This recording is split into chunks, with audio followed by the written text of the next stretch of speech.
نحمده ونصلي على رسوله الكريم أما بعد فأعوذ بالله من الشيطان الرجيم بسم الله الرحمن الرحيم يا أيها الذين آمنوا إن تنصروا الله ينصركم ويثبت أقدامكم صدق اللہ العظیم۔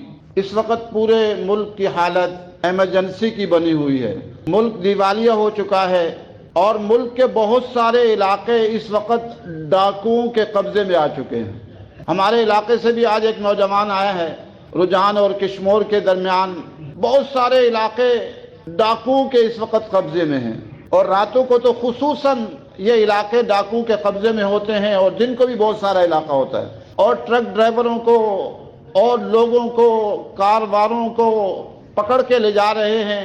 1-1 کروڑ 50-50 لاکھ مانگتے ہیں، نہیں دیتے تو مار کے پھینک دیتے ہیں۔ اور یہ بہت سارے علاقے، سندھ کے علاقوں کا بھی یہی حال ہے، کراچی کے علاقے، اور پورے ملک میں یہ کیفیت بنی کھڑی ہے۔ تو ایسے وقت میں ہم سب کا فریضہ ہے کہ ہم اس ظلم کے خلاف کھڑے ہونے والے بنیں۔ اگر نہیں کھڑے ہوں گے تو یہ عذاب بڑھ جائے گا۔ اور قرآن میں اللہ تعالیٰ فرماتے ہیں ان تنصروا اللہ ینصرکم ویثبت اقدامکم، اگر اللہ کی مدد کرو گے اللہ تمہاری مدد کرے گا، تمہارے قدم مضبوط کرے گا۔ ہم سب کی ذمہ داری ہے کہ پورے ملک میں جو ڈاکے عام ہو چکے ہیں، ڈاکو راج بڑے بڑے علاقوں میں ہے، یہاں تک کہ عورتیں اٹھا کر لے جائی جا رہی ہیں، ڈاکو عورتیں اٹھا رہے ہیں اور کہہ رہے ہیں تم طلاق لو، ہم نکاح کریں گے، ہمارے پاس بیوی نہیں ہے۔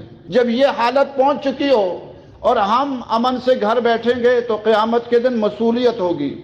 آپ صلی اللہ علیہ وسلم فرمایا انصر اخاک ظالما او مظلوما، کہ اپنے بھائی کی مدد کرو یا ظالم ہو یا مظلوم ہو۔ عرض کی یا رسول اللہ مظلوم تو سمجھ میں آتا ہے، ظالم کی مدد کیسے کریں؟ فرمایا کہ ظالم کو ظلم سے روکو، ظالم کو ظلم سے روکنا یہ ظالم کی مدد ہے۔ تو آج پورا ملک، آپ خبریں پڑھ رہے ہوں گے، بہت سارے ایسی تصویریں آ رہی ہیں، نہیں تو اتنا مارتے ہیں اور سلاخیں لوہے گرم کر کر کے جسم پر داغتے ہیں، بہت ظلم بڑھ چکا ہے۔ ایسی وقت کے اندر ہم سب کی ذمہ داری ہے کہ ہم کھڑے ہوں۔ تو ہم نے بھی فیصلہ کیا ہے کہ ہم انشاءاللہ اس کے خلاف جہاد کریں گے اور جد و جہد کریں گے۔ ہم حکومت سے پہلے یہ گزارش کرتے ہیں کہ آپ سب سے خطرناک علاقہ ہمارے حوالے کر دیں۔ نہ آپ سے پولیس مانگتے ہیں، نہ آپ سے فنڈ مانگتے ہیں، نہ آپ سے گاڑیاں مانگتے ہیں، نہ بختر بند گاڑیاں مانگتے ہیں، کچھ بھی نہیں مانگتے ہیں۔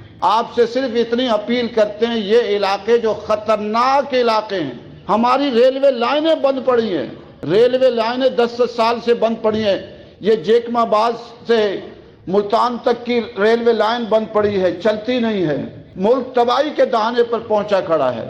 تو آپ سے صرف اتنی اپیل کرتے ہیں، آپ ہم سے ویسے ہی تنگ ہیں، ایسے بھی تو تنگ ہی ہے نا، آپ ہمیں خطرناک علاقہ دے دیں۔ اگر ہم شہید ہو گئے تو آپ کا مسئلہ ویسے ہی حل ہو جائے گا، اور اگر امن قائم کر لیا تو باقی علاقے بھی دیکھ لیں گے۔ آپ ایک متعین کر دیں کہ فلاں علاقہ کچے کا، فلاں علاقہ اتنا علاقہ آپ کے حوالے، مولوی صاحب جاؤ یہاں سے، لال مسجد چھوڑو، جامع افسہ چھوڑو، میں تیار ہوں، آج اعلان کرتا ہوں میں جانے کو تیار ہوں۔ آپ خطرناک علاقہ دے دیں، کوئی پیسہ، کوئی گاڑی، کوئی اسلحہ، کچھ نہیں چاہیے، اپنی جان لے کر جائیں گے اور انشاءاللہ ڈاکوؤں سے مقابلہ کریں گے اور امن قائم کریں گے انشاءاللہ۔ تو آپ کے لیے آپ کا مسئلہ حل ہو جائے گا، ورنہ آپ لوگوں سے یہ مسئلہ حل ہونے والا نہیں ہے، نہ آج تک حل ہوا ہے نہ حل ہوگا۔ اس لیے ہم یہ ذمہ داری لینے کو تیار ہیں۔ آپ خطرناک علاقہ جو پاکستان کا ہو، سب سے خطرناک علاقہ، وہ علاقہ ہمارے حوالے کریں، اور ہم رضاکارانہ طور پر یہاں سے جانے کو تیار ہیں، اور انشاءاللہ وہاں جا کے امن قائم کریں گے۔ اللہ تعالیٰ کی توفیق سے اللہ تعالیٰ ہم سب کو اعمال صالحہ کی توفیق نصیب فرمائے۔ وآخر دعوانا الحمدللہ رب العالمین۔